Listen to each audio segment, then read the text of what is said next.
Good afternoon, everyone. Welcome to this songwriting breakout session. My name is Daphne Richardson. Some of you I know, some of you are new faces, but welcome. I'm sure you guys have all been enjoying the conference so far. Wasn't last night just such a powerful time of teaching, worship? I've lived in Ottawa my whole life, and it was so great to see just a diverse group of people out. And I really do believe that we're going to go back to our churches and to our environment so changed, so inspired. So excited, so honored to be a part. I'm so excited to be your speaker for this session on songwriting. I'm also going to talk a little bit about artistry because I think it all kind of ties together. We're going to talk about some spiritual aspects, more practical aspects, some industry aspects. So quite a few things. I don't have a fancy slideshow or handouts. So we're just going to make it more conversational, but definitely have some questions for you to write down and not necessarily answer now, but maybe think about, take with you. So my name is Daphne. I've been recording music since 2020. It's been, doesn't feel like that long, but I had the chance to release some music, had the chance to do some touring, had the chance to just, meet some other great writers and learn that way and learn just, on the go. And God's been really good. It's been really faithful. And so I've had my firsthand experience on releasing music, all the really the beginning to the end. And I kind of want to take us almost through that process from beginning to the end. So the first thing we're going to talk about is the artistry part, because I think that that's the first foundation for every song that we write. So the first question that I have for us, which it's going to kind of guide us for everything else that we do, is who are you? Who are you? As an artist, as a musician, as a writer, who are you? What's your story? Because everything is going to come from there. And I'll say this, don't think that you need to have an artist persona. Just be authentic. Let who you are as a writer, as an artist, as a recording artist, as a worshiper, let it be true to who you are. Don't try to put on, what you think people want or what you think people need to hear. I've been blessed to have some really creative friends around us, around me, like Tim and some others, where their ministry and their artistry is so unique that you can't really find it anywhere else, or they didn't have someone to copy them, or they didn't have a place to copy. There was no model. Sometimes when we go into these fields, especially as believers and what God is calling us to do, there isn't a blueprint. So everything that I'm going to say today, take it for face value. Take the parts that you feel are for you, because everyone's journey is different. Everyone's process is different, but we can obviously talk about some of the basics. But the first question is, who are you as an artist? And who are you as a person, as a believer? And let's make sure that we know that so we can stay authentic and stay true to that. Your artistry is a reflection of you. It's a reflection of all of your testimony, of what you have done. It could be a reflection of your personality. There are some great worship leaders, and they talk about, they're introverted, and that's who they are, and it inspires different kinds of songs. Hello. It inspires, different ways that they go about their music, or they could be very extroverted. Use every aspect of your personality, your endeavors, maybe your life story, maybe your culture, maybe your ethnicity. All of that comes in together to who you are. And again, we want to stay authentic because it's really hard to maintain someone that we try to be. Amen. And people really do love artists and music and songs that they can tell are authentic, because it's easier to connect to. And so there's something about being vulnerable as a songwriter, as an artist, that people want to, they feel like I've been there. I can relate to this. I can relate to this struggle. So in all that we do, we want to stay authentic. We want to stay in a way that we are easily connectable. That's not a word, but connected and relational. There you go. So you could be thinking of a couple of, things that might be coming to your mind. I'm a worship leader. I play this instrument. I am this culture. All those things really do play a part about who you are, and then therefore who you are going to be as an artist. So that's the first question. Who are you? Second question for your artistry mind. What is your message? What is your message? If you were to do a global tour, God was like, go to every country, go around the world. What is your message? What is special about you? What is your impact? What is your story that is going to impact others? And I think along the same lines, I think we all kind of have the same lines of what that is. Obviously, we want to spread the gospel. Obviously, we want to make Jesus famous. Obviously, we want to glorify him. But even deeper than that, what is your message? And this is kind of the next part to that. What do you want to be known for? I'm sure we can all think of a secular artist that's known for something specific. But as Christians and as, Christian artists, what are we going to be known for? In the last question for this area of it, which is another huge one, what is your why? Why do you want to record music? Why do you want to go this route? What is that burden? Is it coming from a place of burden, or is it coming from a place of, bad intention or ambition? What is the true reason? What is your why? And your why will guide you for how you write songs, what your songs are about, what decisions you make as you continue in your artistry. What is your why? For myself, as a worship leader, as a songwriter, and as a pastor, my whys are all kind of the same. And I think it helps because then it doesn't feel like I'm doing something that isn't natural. My why is all the same: to make Jesus known, to make his presence known, and to show people what a surrendered life looks like. So what's your why? But you are the thing that's going to drive your music. You are the thing that's going to, you are the face of it. You are the full face of what you do. So 4 questions first as an artist. 1, who are you? 2, what is your message? 3, what do you want to be known for? And 4, what is your why? Again, take time to really dwell on those questions because they're not necessarily simple answers. And you might not have all the answers right now. Sometimes you have to start and God will show you as you go. The biggest part I want to stick with that before we move to the next part is stay true to who you are. Because even in Christian music, if you really get into like the industry stuff, a lot of the pressures, a lot of the conversations, you would almost think that you're part of a secular industry. So when you know who you are and you're true to yourself, you're not going to be easily wavered or influenced because people will try. People will try. Okay. All right. So we figured out who we are. We have that down. Now we're going to move to just on a practical level, let's step things up in our professionalism. So this is, again, very practical stuff. If you're like, okay, I'm ready to record music, I have some songs lined up, I'm ready to do this, what's the next thing? Social media is a big part. Make sure you have a proper page. I know some of us hate social media. I understand it's very time consuming, but have a good social media page. Have it very clear. Let everything you post, again, be authentic. You don't have to just hide things. If you have a child, you can post your child, of course. Do some professional photos. Make sure that you have these. The reason why we have these photos is because if you ever get booked or if you ever do an interview, you want to make sure you have a professional, forward-facing image. Same with some professional video content. If you want to even take a step further, you could have a website. You could do all that stuff. Maybe you're not there yet. No worries. But again, I really believe in excellence. I really believe in doing things that are excellent. And honestly, in social media, it's actually very easy to make something look like it's a lot with very little. Social media has a very twisted perception. So even if you're like, I don't know if this is like super professional or whatever, even just you being consistent or posting, automatically people will be like, whoa, she's Grammy nominated. It's, it's with very little stuff. So that's what I would say in terms of just starting that next step. All right, so now let's say we have a song already written. Of course, we're going to go to songwriting.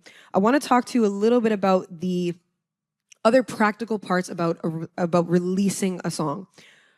Have we heard the term royalties before? Okay, so royalties is a big discussion in all industries. Truthfully, you don't make a lot of money from royalties until you have a really big song. So one song that I can see that this artist is probably going to be surviving off of on her income forever is Waymaker. Sinach is good. Okay. Same with Holy Forever. Those artists, their royalties are just, they can retire from that. But otherwise, we make, you might just get little amounts here and there. But there's 2 types of royalties. So the first one we'll call mechanical royalties. So that's what you literally make from streams, from radio plays, from people listening to your music. All right? The next one would be composer and songwriter royalties or performance royalties. So let's say I do a song with somebody else, they can put my name down on a split and I would get royalty from that song. So again, so for people who play, so for example, Holy Forever is not written by CeCe Winans, it's written by Bethel. But every time CeCe Winans' song is played, Bethel, because they're a composer, gets a performance royalty.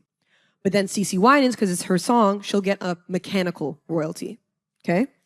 So when you submit a song into a platform, which we'll get to, you have to talk about splits. So let's say you're the main writer, composer, producer. You don't have to worry about this. But sometimes you can get into conversations if you co-write. So for example, Maverick City, I don't know how they do their splits, but their splits must be like 10 people on one thing and then 10 on another. So it's important, if you're at that level or if you're working with a lot of people, to make sure that your splits are clear, that everyone knows what they're getting.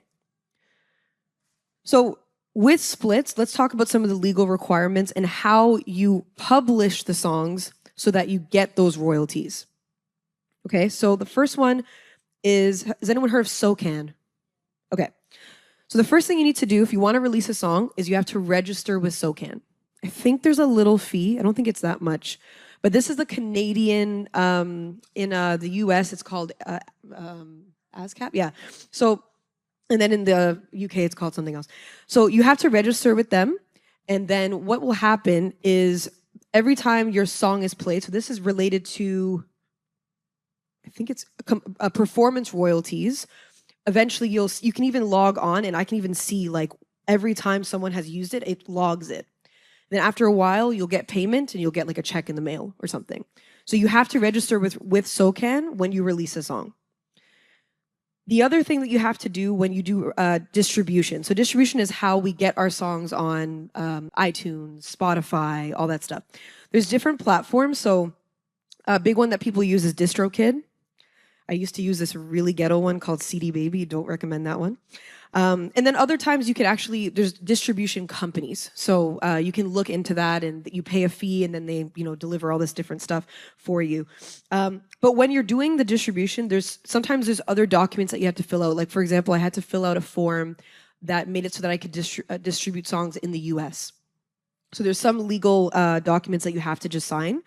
But again, so SOCAN is going to pay you for your performance royalties, your distribution. So you pay, let's say you pay DistroKid, you upload a song, and the more it's played, you get that money through DistroKid, and that's going to be your mechanical royalties. So those are the two. Does that make sense? Okay. So we've talked about who we are. We talked about our message. We talked about leveling up our professionalism. We talked about royalties. We talked about legal requirements. Let's talk about Spotify. I have a love and hate relationship with Spotify because I really do feel like they rip off artists 100%. So a couple of things, when you look at someone's monthly listeners, so like, for example, if you look up someone, it's like 100,000 monthly listeners. So that doesn't actually mean like 100,000 people following their music. That just means someone somewhere had your song on a playlist. So now you're added to the monthly listener. So that's not an accurate reflection of how many people are actually following your music. It's better to look at who follows you on Spotify and that number. So basically, let's say, I don't know, I release a song and it gets added to a really big playlist. That's going to give me a lot of streams, which is going to give me a lot of monthly listeners, but that doesn't mean anyone's ever going to listen to my song again. It could have just been playing on a playlist. So don't get caught up on that. Don't think that even just because someone has a huge monthly listeners or you have low, that your audience is low. Like it's not an accurate reflection of what is going on. Some people, obviously, like the bigger artists, it's probably accurate. But at least for myself, I find it goes up and down. I'll release a song one day, I'll have 100,000 listeners. Next month, I'll have 10. I'm like, what? Like it doesn't make any sense. So another part about Spotify, when you release a song, and you could do this through your distribution or you can do it manually. So you create a Spotify artist page. So you create an account, whatever, so that you can see all your songs, you have access to your songs. And then what you do is you upload your song, or distribution uploads your song, and then you pitch your song.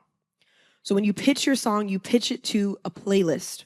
So actually, you pitch it and then they choose the playlist. You can't just like choose your playlist.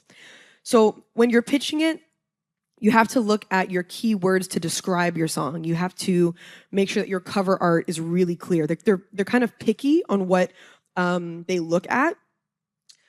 They also like, and this is, I heard this from my label. I was like, I don't understand this, but if you have, let's say you have 10 songs that are done, and you want to release them throughout the year.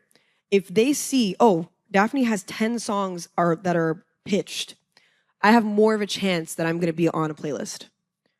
Because they're going to see like, oh, she's really like consistent, so let's push her. Versus if you don't. Again, that's not everyone's norm. That's not me. so don't feel the pressure there. But there's little things that they look at. Another thing that they've added recently, maybe like 2 years ago, Canvas. So when you're looking at Spotify, let's say you have a song, you're playing a song, and then you see like a video of like, I don't know, like an image or something. If you upload that, that also gives you more of a chance to be on a playlist. Now, the hard part is we don't know exactly why or why not you get onto a playlist. Another factor could be if your song is long. So if you have a song that's between 2.5 minutes to like 3.5 minutes, it's crazy because industry-wise, and it's like you don't have to follow this because obviously if we're doing worship, our song's not 3 minutes. But if we're doing, different kind of style music, if you have shorter songs, more likely to get onto a playlist.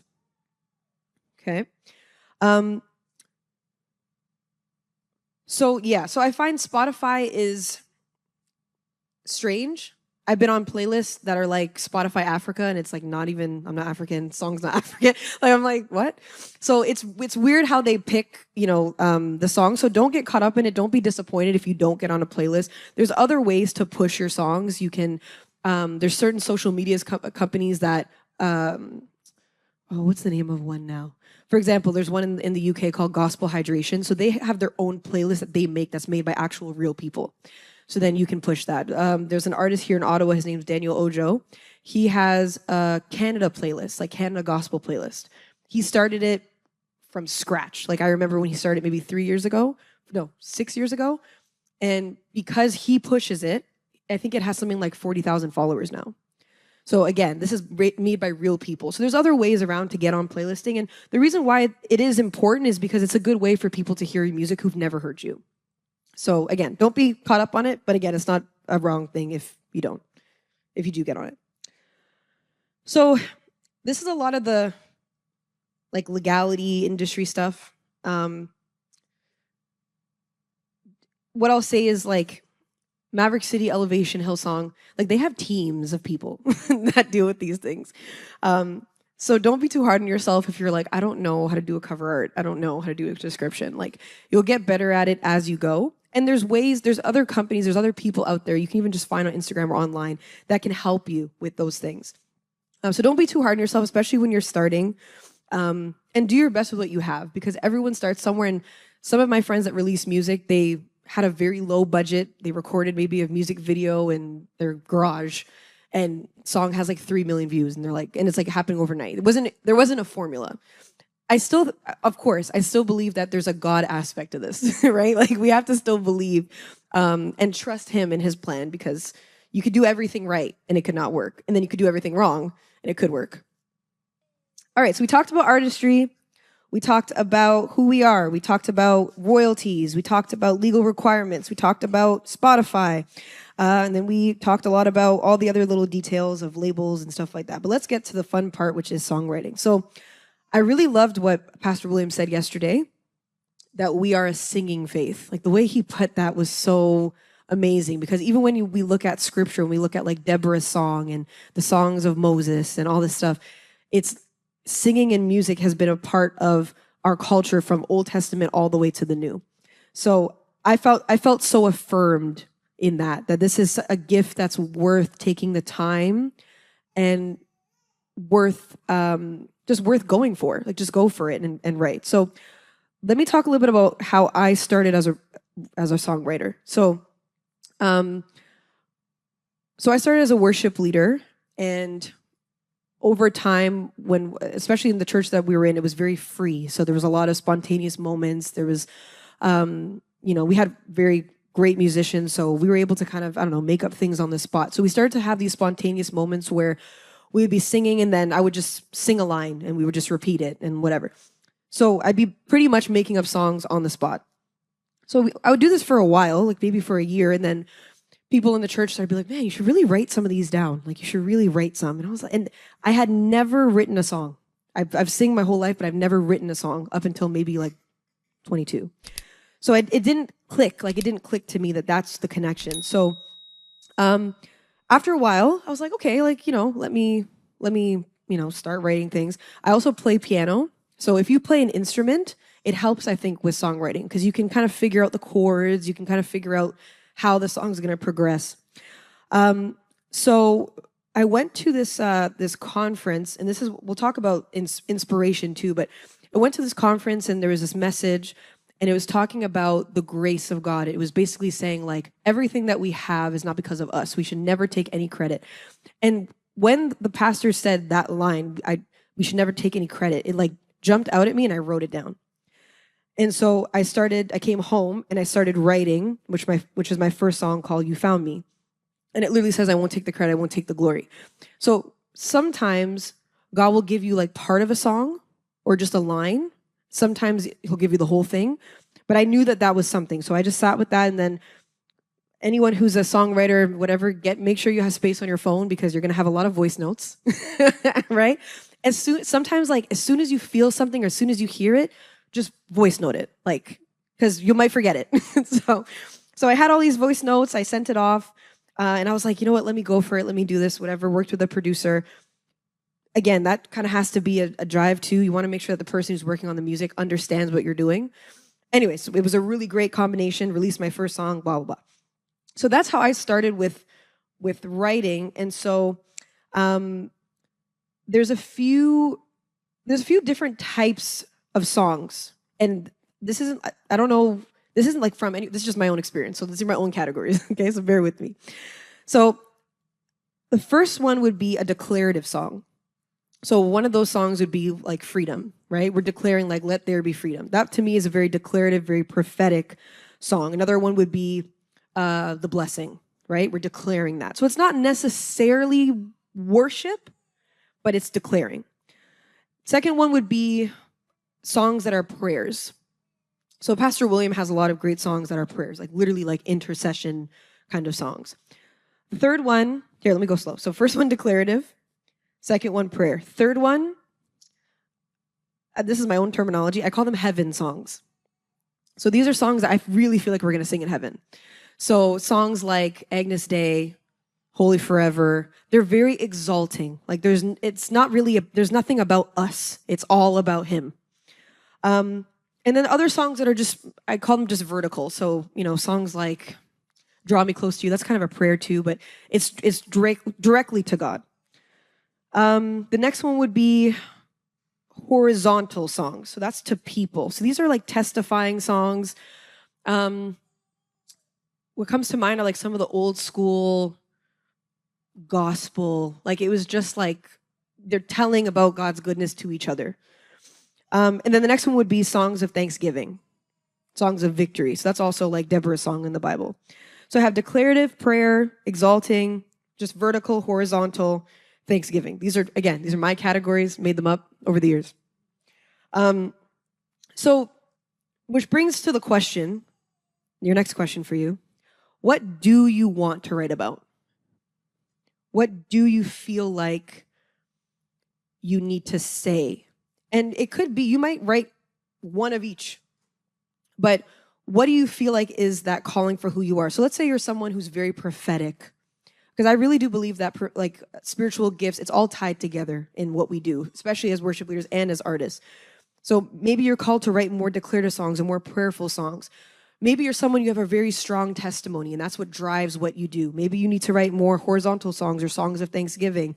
Maybe you're called to write very congregational songs. That could be more exalting songs. So anyway, just use that as a guide to kind of, help you to shape what your thoughts are about that. So next question, where do you write from? Like what place do you write from? So for me, one of the places that I write from is from experience. So I have a song called Be Courageous. I wrote it with an experience with racism. It could be an experience that you're drawing from that is helping you to, shape your words. Hardship is kind of tied in there too. I have a song called Heavy. Same thing, where the lyrics are very vulnerable. I'll say this too. Songwriting, releasing a song, doing music is a very exposing feeling. And that's why I think sometimes we overthink or we're very nervous because it's like you're putting yourself out there, literally. It's a chance for people to accept or reject what you have. And so it can feel very intense. And I know for myself, that first song, there's so much pressure. Like there's so much pressure that we put on ourselves. But I'm telling you, don't aim for perfection, just do it. Okay.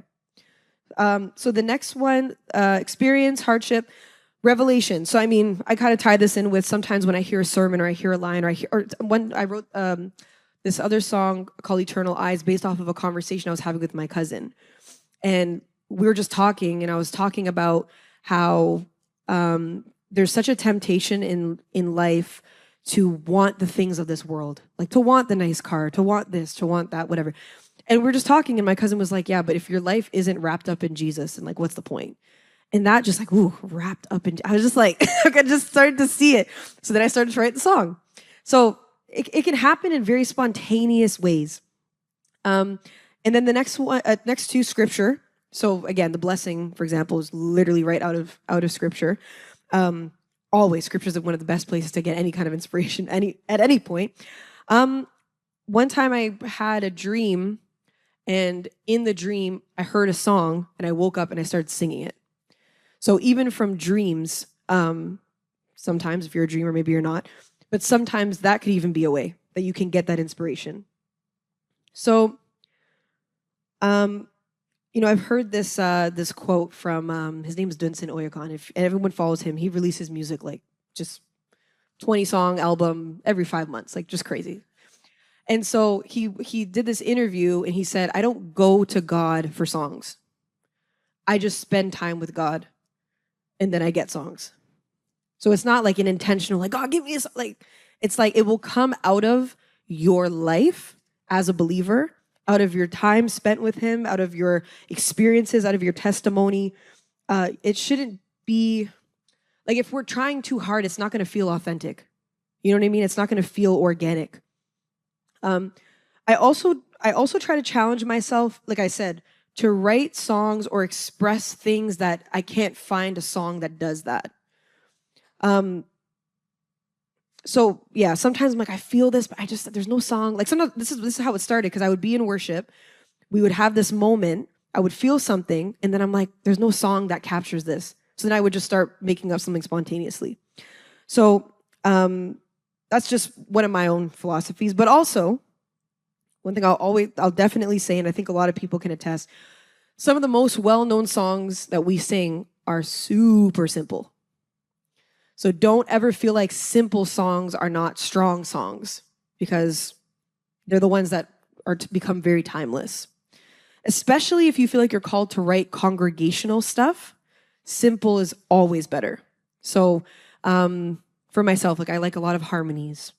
All of my band always, or my singers say, Daphne, all your keys are super high. So when I'm writing a congregational song, I'm like, let me be mindful of this, I want the congregational song to, like, if I'm not a singer, just some random person on the street, and they hear it, they can catch it. So things to think about if you feel called to write a congregational song. So there's a few ways to write. So we talked about the inspiration. You could literally just kind of write from a place of like, I don't know, and this is me. Sometimes I'll hear a line and I'll just try to like figure it out. Like, won't take the credit. I'm like, okay. And just kind of like, I don't know, or hum something and just do it full on a cappella. That's one way. Next one is with an instrument, or with, someone who plays an instrument. They might just play something. You might hear a nice melody and you're like, that's a nice melody. And then maybe you'll add words. So that's another way. Next way, if you feel like you're called to write, like, I don't know, Christian R&B, Christian Afrobeat, it might be with a beat. So you might find a beat, or it could be even a beat that's already used, but it could be a way to help you to, I don't know, feel a song, or feel how you want a song to sound, or, the cadence or whatever. Again, make sure that you pick a comfortable key. So those are some of the ways that I like to write. So I don't really use a beat, but one, a beat, two, with an instrument or from scratch. Okay.